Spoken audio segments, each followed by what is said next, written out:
UNO has always been an expanding university, constantly moving forward. But as we move forward, we must also look back to where we began. Let's go back in time with the people who remember UNO the way it was. Join us for Reflections in Time.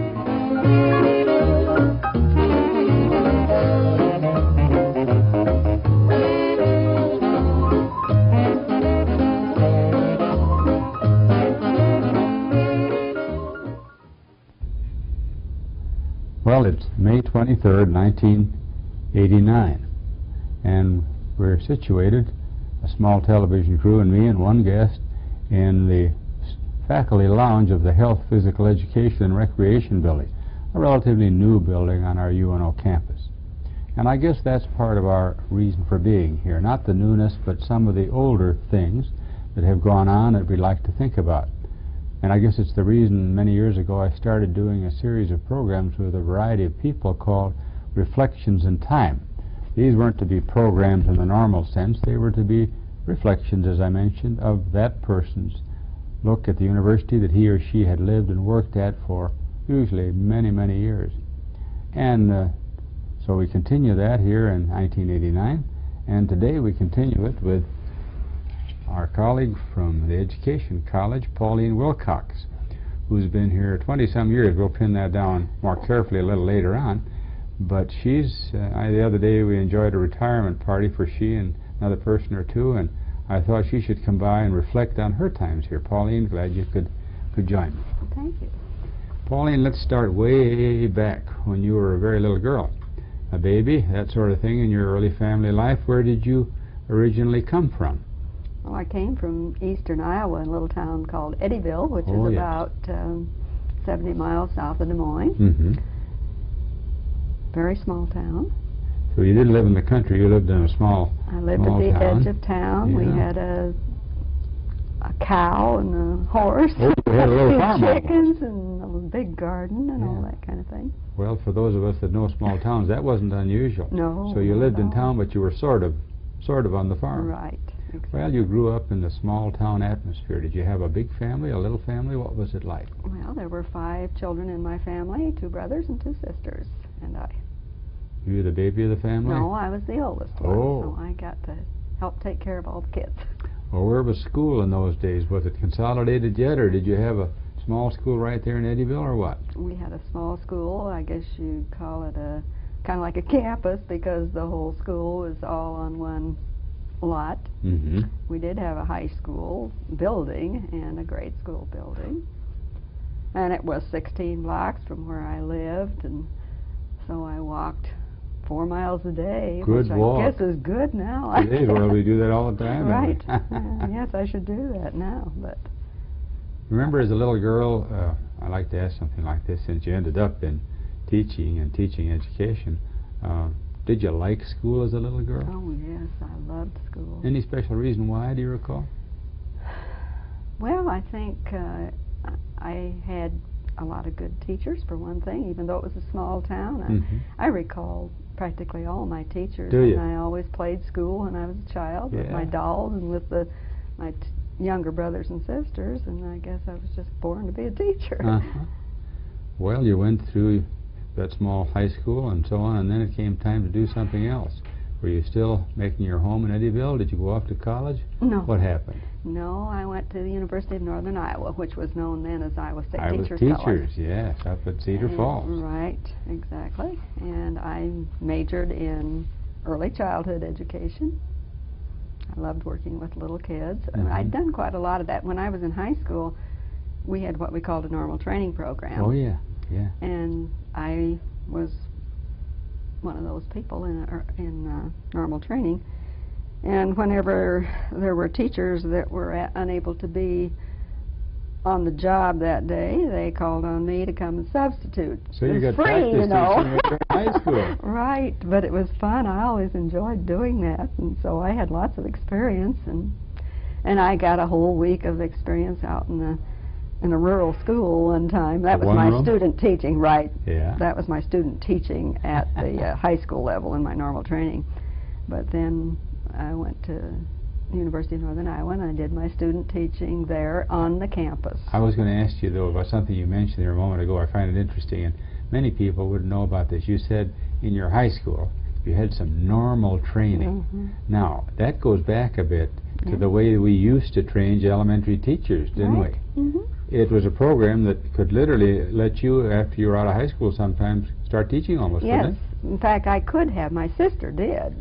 She went out and taught a rural school, and I think a lot of my friends who were in the same program did teach rural schools. I never did do that, but a lot of them did, and some of them then you didn't have to have very much to even teach in the lower grades at that point, and some people went right into small schools and taught too. Right, they were just barely older than the 8th graders, weren't Right, exactly.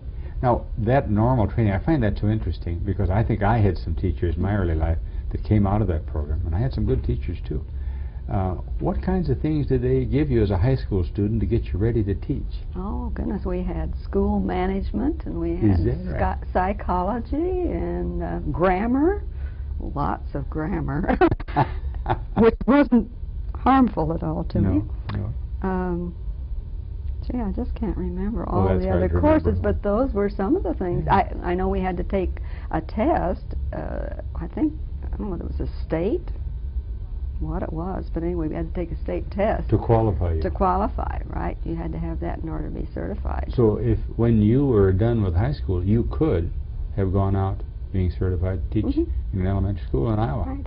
I could have. But you chose, I think wisely, to go on to college and to the Teachers College in Cedar Falls. Right. What kind of a program did they have for people like you then in those years? What was the year about now are we talking about? See, it was 1940, Uh-huh.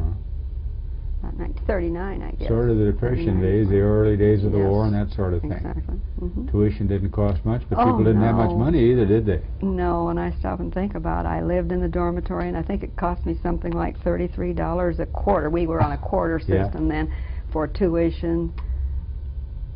I don't remember, and the boarding room was, you know, sort of like that too. Yes.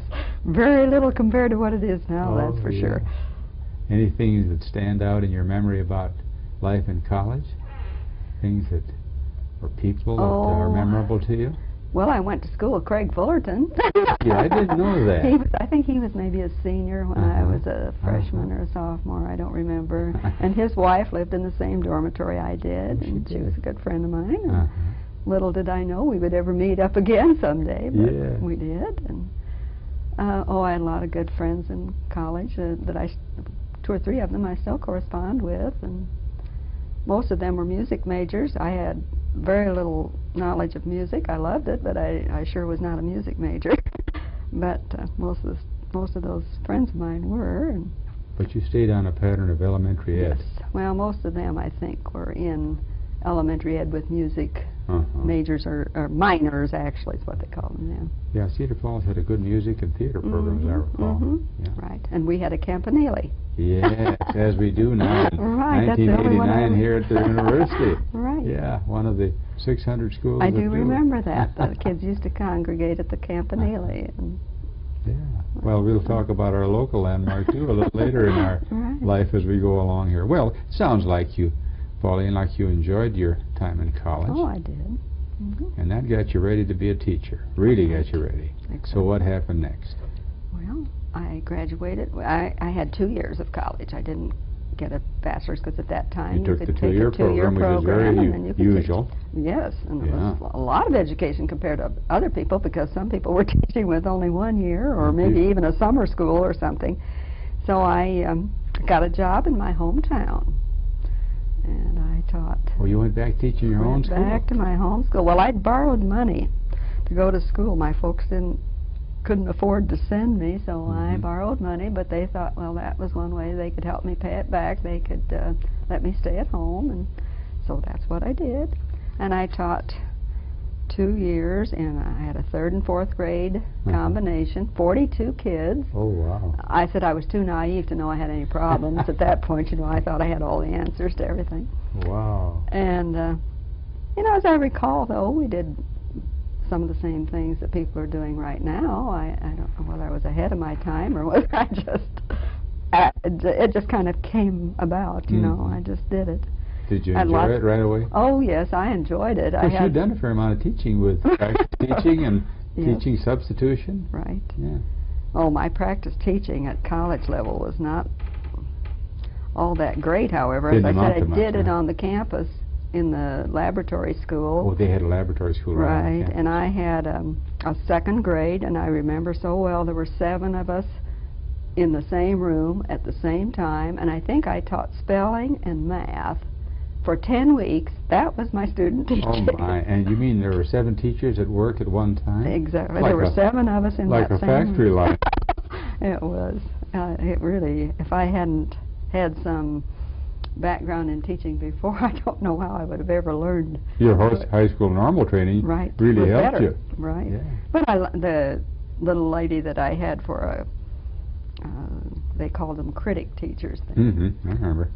Her name was Grace Rate, and she was a little woman, and we used to all laugh about, she always wore this, she either had several of the same kinds of dresses, or she wore the same one all the time, and we always laughed and wondered what she did on the weekends, if she washed those dresses or did whatever. You It knew was a her. navy by blue her, dress with a little white collar. I can still see her. She had a uniform evidently Right. for her. She looked very nice in it. But you, as you said, you liked teaching. Right. And how long did you stay there in your hometown then? Well, let's see. I taught 3rd and 4th grade for 2 years, and then I taught kindergarten for a year. Oh, you moved to kindergarten. Mm-hmm. Oh, that's a challenge.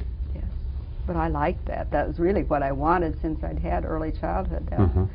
I had done a lot of observation and helped a lot in the either kindergarten or some in the daycare, nursery school they called it then. Mm-hmm.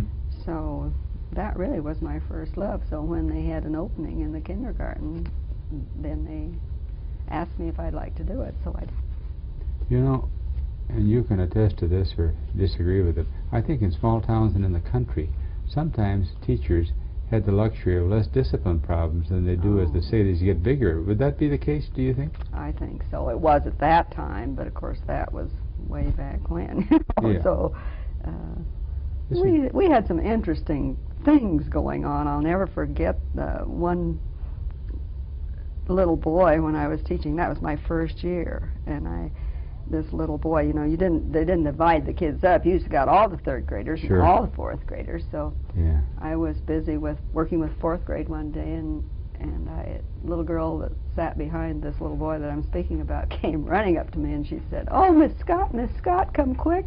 Wilbur has something crawling on his neck." I went back, and he had lots of things crawling on his neck. I'd never seen anything like that in my life. You know? Oh, my. I didn't know what to do, but I finally sent him over to the superintendent, and he called a county nurse, and she came, and as a result, you know, there were a lot of people that had things crawling on their neck. What was it? Oh, they were lice. Oh, and I'd my, never oh, seen that. I had You no hear idea. that in grade schools, and you still hear of it Right, at times. even now. Mm-hmm. Yeah, and it's catchy, so to Oh, speak, yes, isn't it, we had among We children? had a lot of them after that little boy had That them. makes and for an there were several exciting few others. days. Oh, yes, it was exciting. So Yeah. that was, But you like Something. kindergarten since Oh, you'd yes. especially prepared for that. I liked it. And now you're still in your hometown, and I imagine we're talking about the war years now, aren't Yes. we, in that general Right. period? That year that I taught kindergarten, and my husband, he wasn't my husband at that time, but he became my husband. He Hometown came, boy? Yes, I went to school with him. Did you? Hmm. And he got out of the service, and so we were married in March during our spring vacation, and that ended my years teaching in my hometown, and then he was also a teacher, Yeah. or was in training for teaching, and he was secondary, and so that fall he applied for a job in Griswold, Iowa, and we moved to Griswold, Iowa. Did you get to teach in Griswold too? Well, I wasn't going to teach, and then superintendent there, this was another small town school, which Sure. was a little bigger than than Eddyville, but it was still a small town where the high school was there and the grade school too. So the superintendent knew that I had taught, and they had a 5th, 6th grade combination. Oh, now you're going up the ladder. Right. And he wanted me to take it because it was a big group of children, and the teacher was having troubles trying to get everything done. So he asked me which one I'd rather have, 5th or 6th, and I thought, well, as long as I'm going up, I may as well take the big one. So I took the 6th grade. 6th grade. And that wasn't my most enjoyable year, but I enjoyed some parts of it, Mhm. but I felt kind of ill at ease with that. But Sort of an in-between age there, aren't they, when you get to 6th grade? they were a delightful group of children, though. I still remember some of those Do you? kids. Uh-huh. One little boy's father was a dentist there, and he was such a cute little boy. And I remember they had Boy Scouts and Girl Scouts, and the Boy Scouts were supposed to ask the Girl Scouts for a date for some kind of a thing they were having. And this little kid, his name was Bob Luglin, I believe was his last name, and he came in after school very quietly and wanted to know who I thought he should ask. So I was a counselor right from the beginning. Well, I hope you gave him a good choice. Well, I think I did, but he was so hesitant to ask. And the thing that really fascinated me, I guess, with those children was that the girls were pretty mature at that age level, and the boys didn't know what it was all about, you know. And those little girls just literally threw themselves at the boys, and they just kind of were naive about it. So it was fun. But then the next year, Mm-hmm. they asked me to start a kindergarten in that town, since they Well, they knew I hadn't had had taught one. kindergarten, Uh-huh. and they'd never had one there. So I had the joy of starting a kindergarten. That was really fun, kind of a big thing, but Kindergarten didn't really come on very big, except in the bigger schools. In the 40s, there weren't many kindergartens, were there, except in bigger cities? This was in probably 1947 or 8. Mm-hmm. Mm-hmm. Mm-hmm. After World War II. Right. And had they come to consolidation yet? Of making schools bigger and closing some of the smaller ones? Not at that point, I No, don't believe no. so. At least not around that area. They hadn't. Well, you've moved farther west now. You're coming toward Omaha. Right. Well, at What's the the- end of that year in kindergarten, I quit because I was pregnant, Uh-huh. and we had our first child. Oh, did you? So then I stayed out of school for about 4 years or so. Oh, you took quite a break there as Right. the child grew and waxed strong. Huh? Right. And then he was about 3, I guess, when we moved. Well, my husband got his master's degree from Iowa City. Oh, yes. We used to go there every summer. Well, you know, that was our vacation. Summer school, Iowa City. Right. And he got his master's, and we came to Omaha to teach. Oh, where did the opportunity come to Omaha? Where was the first job here? It was at Benson High School. Ah. His job was. Yes. I didn't teach that first year that I was here, Uh-huh. because I had the little boy that I Yeah. just didn't feel like I wanted to leave, Uh-huh. so I didn't teach. And then I had another child, little girl, and so I was out of teaching for about 4 or 5 years, and then I started teaching in Omaha at Rose Hill School. Oh, Rose Hill I taught School. 1 year there, What was your grade? first grade. Ah. Oh, that was, as I look back on it, of course, that was the thing to do. But I remember when I applied, Mr. Hill was the assistant superintendent, and he asked me what grade I would like. And I said, well, any primary grade but first. And when the paper came out, that's when you found out how you Yes. got your job. Then, Yes. you know, everybody knew it at the same time you did. And I had first grade. And I was just nonplussed. I thought, oh my goodness, what will I do? Because I'd never taught first grade. No. I taught 3rd, 4th, 5th and 6th. 5th. No, I didn't teach 5th. I taught 6th. Yeah, that's right. You said 6th. And I taught kindergarten. And I taught 2nd grade. When I was teaching in Eddyville, that kindergarten group, Uh-huh. the 1st and 2nd grade teacher had a lot of kids, so I would take the 2nd graders in the afternoon I so that see. she could work with the 1st graders. So I'd had practically every grade experience except 1st, and I was just scared to death.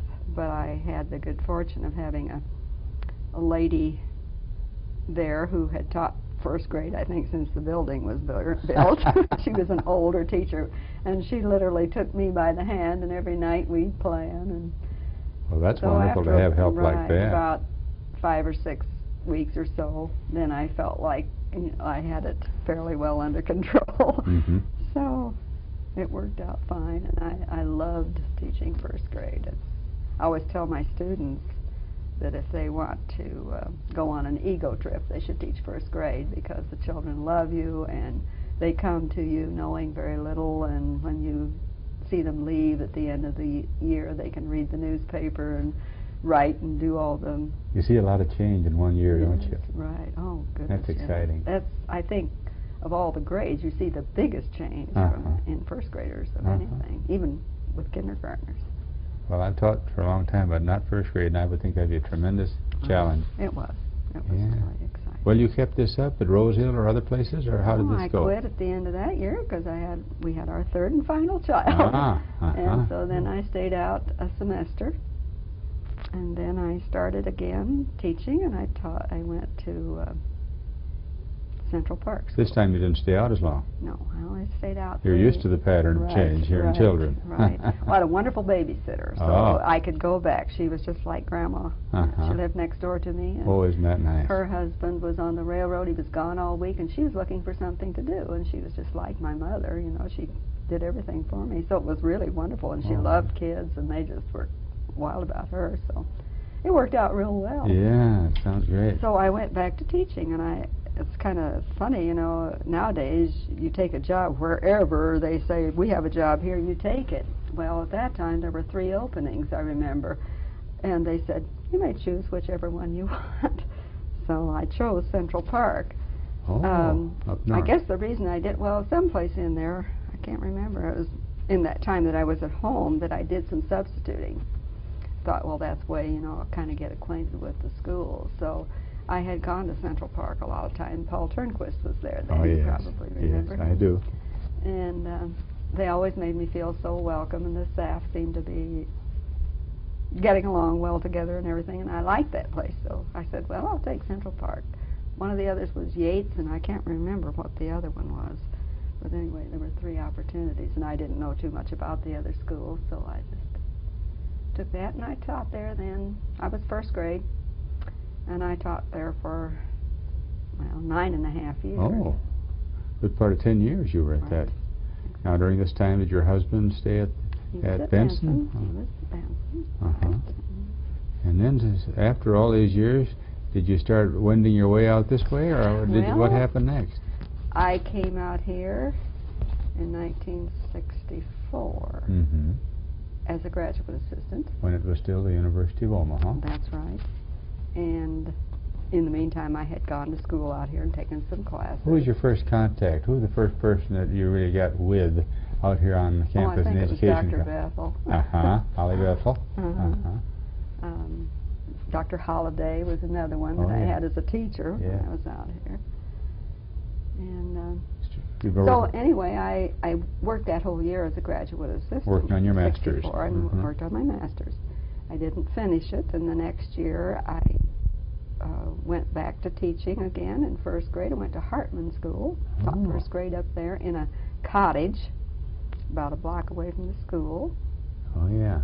And I didn't like that. I guess I'm a social being, and I didn't like being all confined to one little room. By yourself?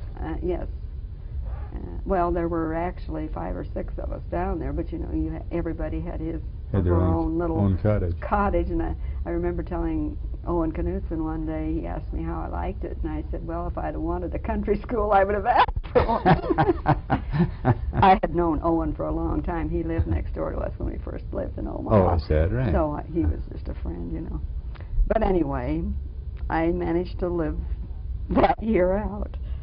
And how I got here then, one day, well, I'd been a graduate assistant, so... You knew a number of people out here then. Oh, yes, I knew a lot of people.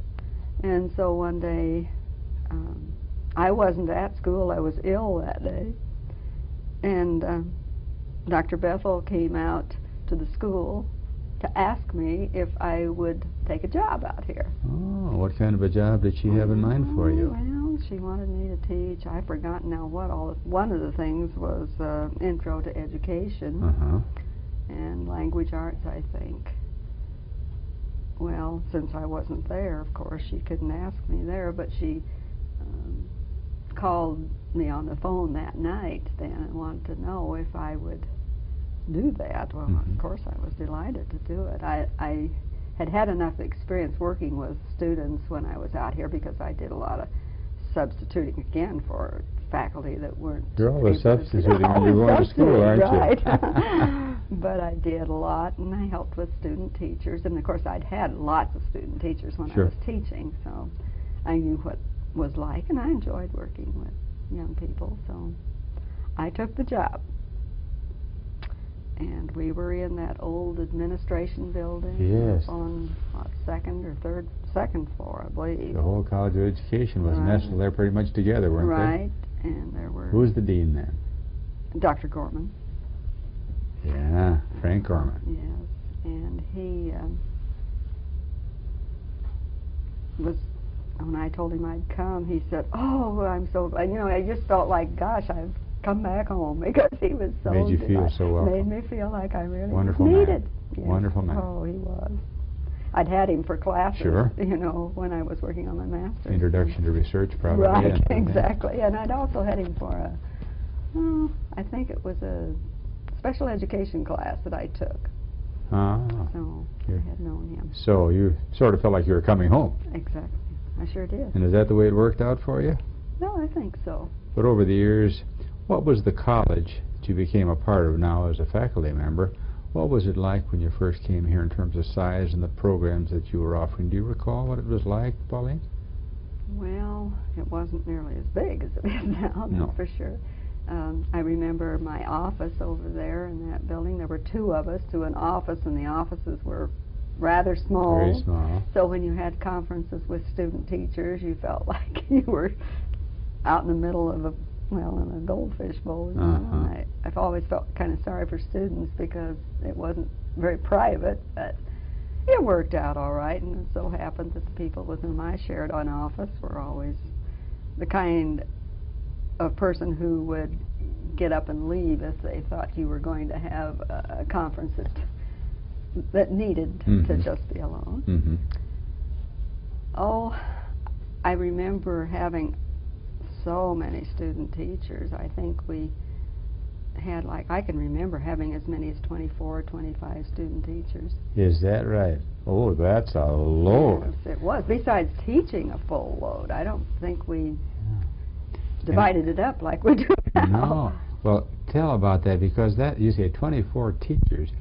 Now, to those who might be watching this tape, Pauline, that doesn't necessarily, unless they're education people, mean much.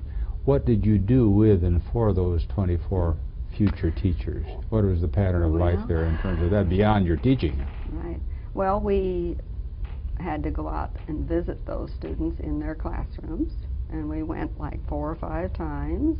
Boy, 4 or 5 times and 24. And they were all over the city, from north to south, from east to west, Council Bluffs,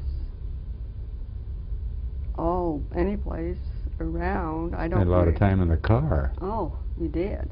And then the fun part of it was when you came back, you know what the parking situation was like. So when you'd be out on a mission visiting student teachers, you'd come back.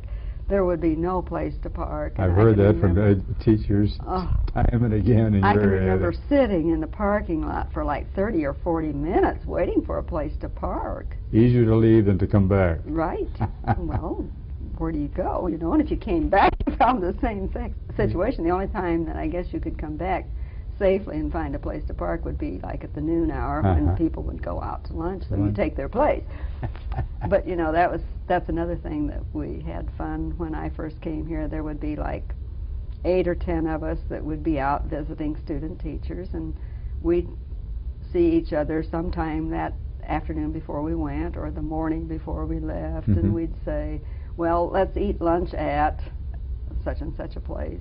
So here we'd all meet. There would be 8 or 10 of us, maybe sometimes, at a table, and that was really fun. We don't do that now. No. You could talk shop too and share some observations on what you'd been observing. Yes, we did that, but mainly it was just just fun. Uh-huh.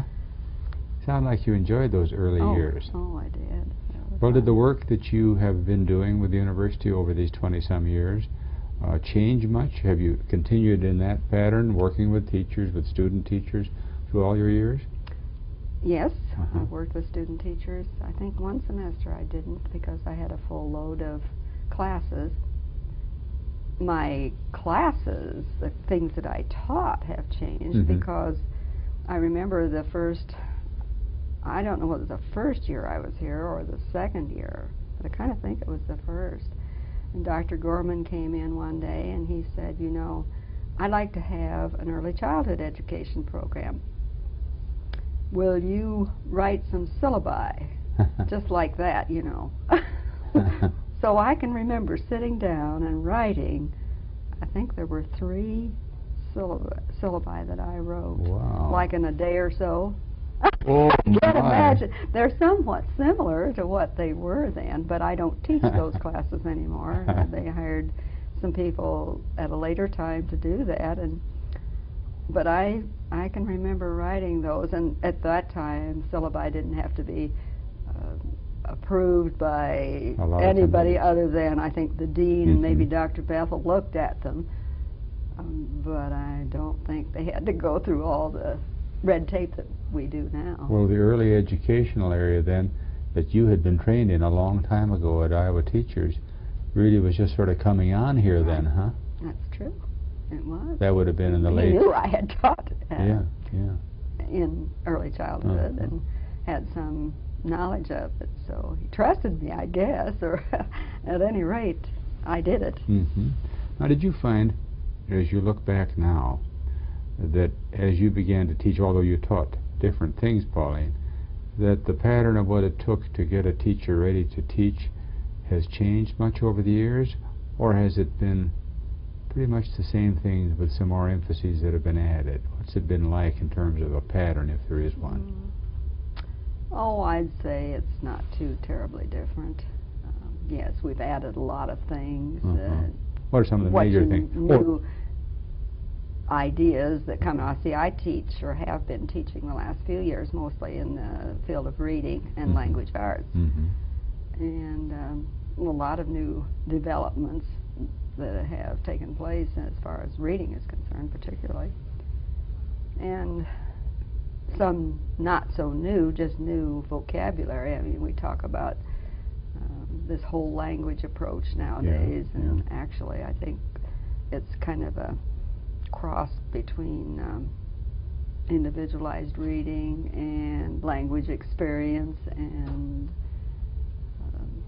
so I think it's not a whole, kind of like a unit approach, but we just use a different vocabulary. Some new names for old things. Right, I said I'd done those things years ago, and I didn't call it that, but basically that's what it was.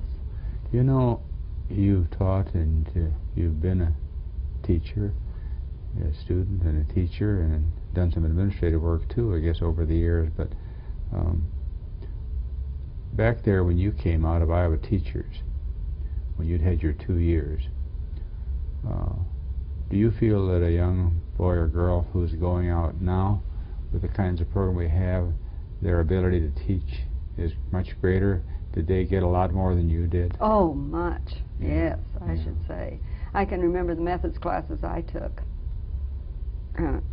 Really, as I say, I've always said, if I hadn't been kind of just natural born teacher and hadn't had that training in high school, I really don't think that I could have been a very successful teacher. I don't recall learning a whole lot.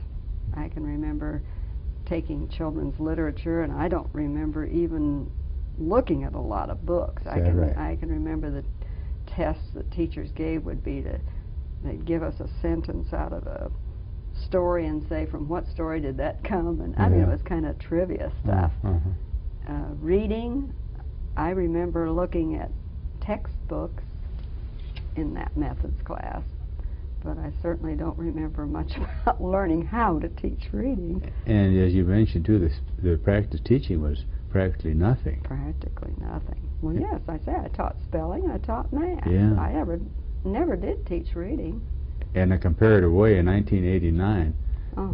This last semester that you taught, how long would a teacher who gets her degree now, or his degree, much time would they have spent in a classroom as a teacher, as a practice teacher? Well, before they even become practice teachers, you know, they do a lot of in-school, have a lot of in-school experience. Observation and they so go on? out in some of those core classes. They don't call them core now. Educational sequence classes. Mm-hmm. They go out. I don't know that they do a lot of teaching, but they do a lot of observing and see what is actually going on. And then in some of the education classes, for instance, in my reading methods class, Mm-hmm. they go out for 12 weeks in a school, and the first 5 weeks or 6 maybe, they observe and take notes and have directed observation. Then the last 6 weeks they prepare and teach the lessons that they prepare. So they have some experience before they ever get into student teaching. And all this, during this time, they have an opportunity to wash out of the program if they don't pan out, don't and they? some do. Uh-huh. Not a whole lot. That's one thing I believe in the last few years, since we've had such an overabundance of teachers. I think that a great number of students who might have at one time gone into teaching have really washed themselves out, or just said, well, there's no place to go, and that's been good in that respect, because some of them shouldn't have gone into classrooms. I can remember back when, in the 70s probably, when anybody that was alive and could walk on his own got a job, which was kind of sad, because some of those people should not have had jobs. They just didn't know enough about teaching, I think, themselves, and some of them didn't have that high IQ really to go out and teach. I can think of a lot of them. In today's world, we have a lot of, comparatively, a lot of good teachers compared to some that we had 10, 15, 20 years ago. Some of our student teachers are just super. I think I walk out and I see them and I think, my goodness, they could walk in and take over a classroom today. Some of them do better than their cooperating teachers. Is that right? I want to come back to teaching, because that's your field, but I want to get away a little bit from it and back to our university here that you and I have been a part of for so long. You came, Pauline, during the period when the merger might have been talked about, but it hadn't taken effect. You came to the Municipal University of Omaha, and then we merged with the university. What did you think of that period, and how did it strike you, and was it different? What was it like for you?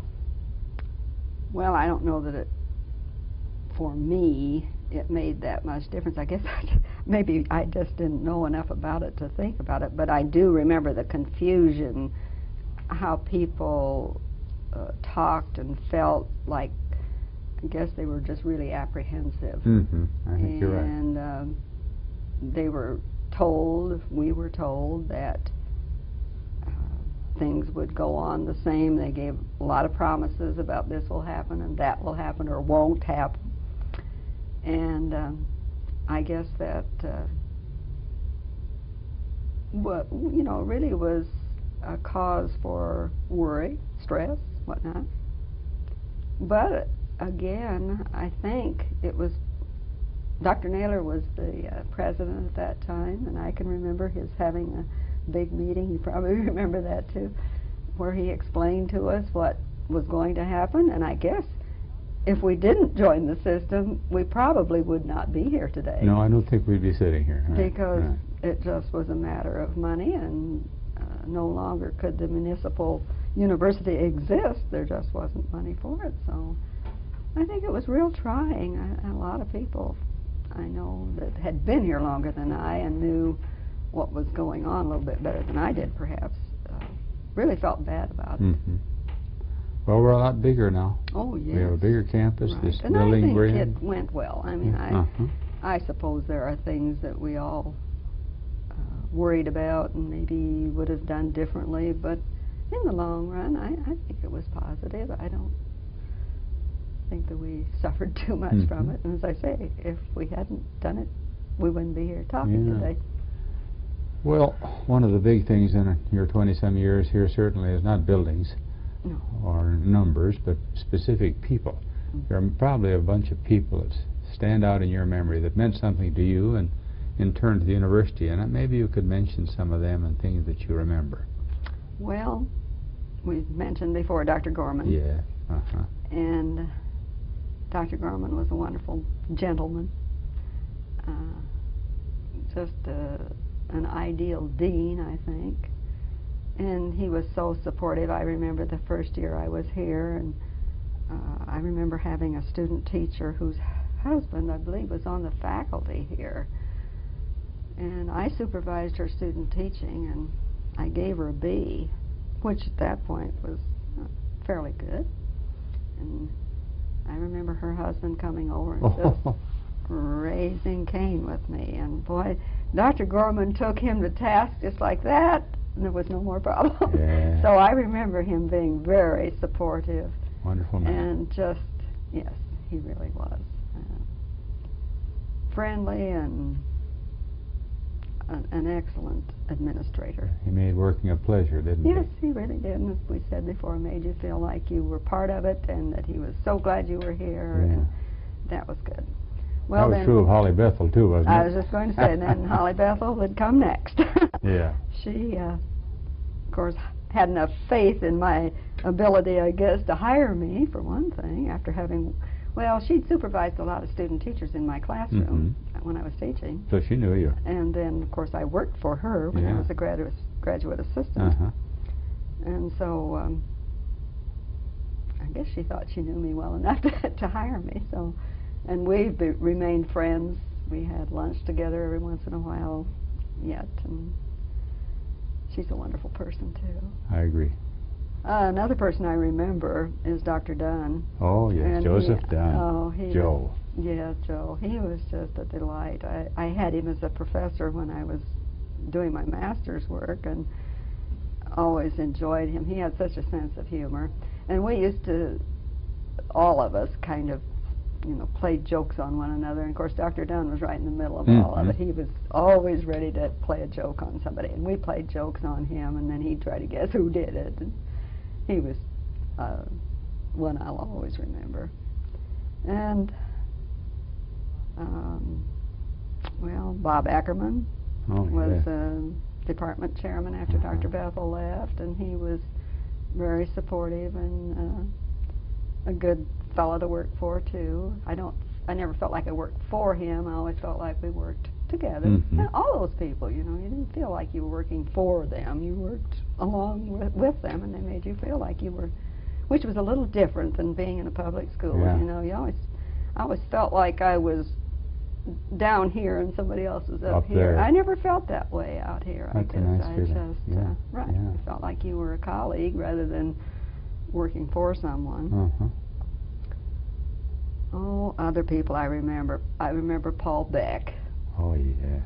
From history. Right, and I didn't have any classes with him or anything, but he was in the same building, and of course, and I got acquainted with him, and the thing I always remember about him was one night he and I were both finished with our work, and we were going out to get in our cars, and here he was standing, and I was too. You know, you forget where you parked your car, and we were laughing about losing our minds or whatever, you know, because here we were trying to find a place to park, or a place where we had parked our cars, and so well, that was...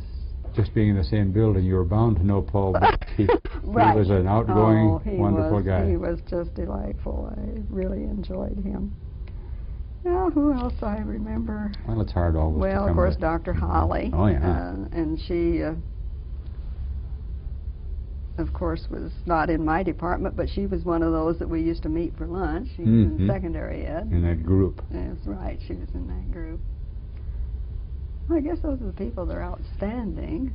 Now, I think another thing I wanted to ask you, you spend so much time with student teachers after being one yourself. I imagine there are various ways of evaluating people that you used, but you mentioned earlier in our visit about being a born teacher, and I think there are people like that in nearly every field.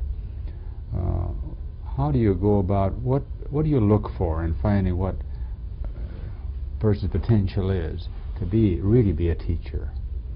Well, I think that's one of the things, and you can't put your finger on that, but you can walk into a classroom and almost know immediately whether that person is going to be a natural teacher.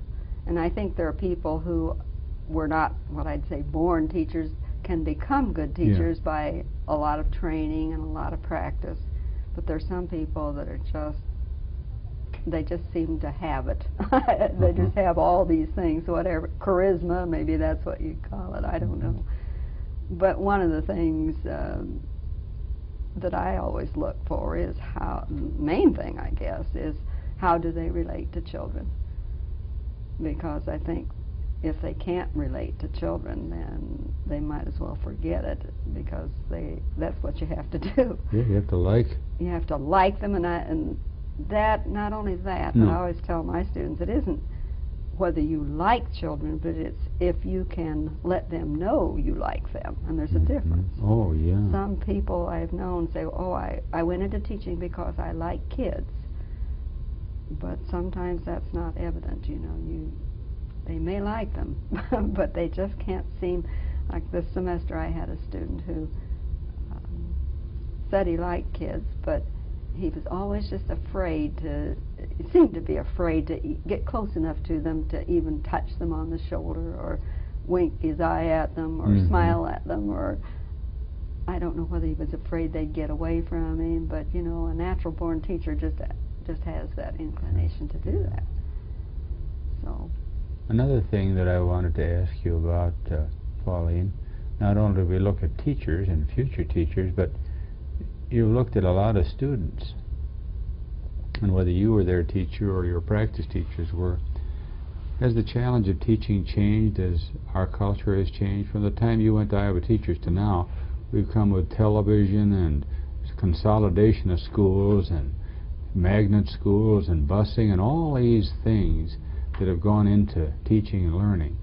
Has that changed the picture of the challenge of the student as well as the teacher? I think so, and I think that the schools have to assume the responsibility for so many things that actually the home and the church and places like that used to provide. And it seems to me that whenever they don't know what else to do with it, the school gets it. And we almost have to do that, and it's just reading in the paper yesterday where some school around here, I believe it was Ralston, was going to provide, no, it wasn't Ralston, well, some school anyway, lunch for children throughout the whole summer. And I thought, my goodness, you know, that's really going above and beyond. However, it was government subsidized, but they had so many children, and I think probably that's a good thing. And that isn't the the teacher's responsibility, but it still goes along with. How about the television child that comes to you? When you were in grade school and you hadn't watched television, you had all this early education. Has that made a difference too? Oh, yes, I think so. And the farther up a child gets, I always tell my students, you have to make it interesting to children. It used to be you could do some rather mundane things and get by with it, but not anymore. Children are used to being entertained. Technique has changed that. And that's right, and you just have to literally stand on your head in the corner to get a child's attention in these days. You think this is good? Is this progress? Well, or are we asking too much of the teacher? I don't know whether we are or not. We have those things, so I guess teachers better be prepared to take care of whatever they have to in order to go along with it. It's there, and it's there to stay. And along with what we've said, another thing that's come on and is coming into the schools is the computer. Oh, yes, and the kids love computers, and that they would spend their whole life, I guess, their whole day anyway, at a computer. Now, isn't that going to change the role of the teacher in years to come? Yes, I think so. I think every teacher is going to have to become computer-wise, that's for sure, and learn how to use them, though, in the way that they ought to be used, because I see computers used the same as I did television or anything else as another medium, and certainly not just because they're computers or just because it was television or whatever. Sometimes they can help, and other times they might not help. So I think teachers are going to have to learn how to use them the most effective ways they can, and learn how to select programs that are going to be of help. But I see out in schools so much now that children use computers. It's a kind of a bribe, or I don't know, maybe a way of rewarding a child for doing well. And I don't really like that.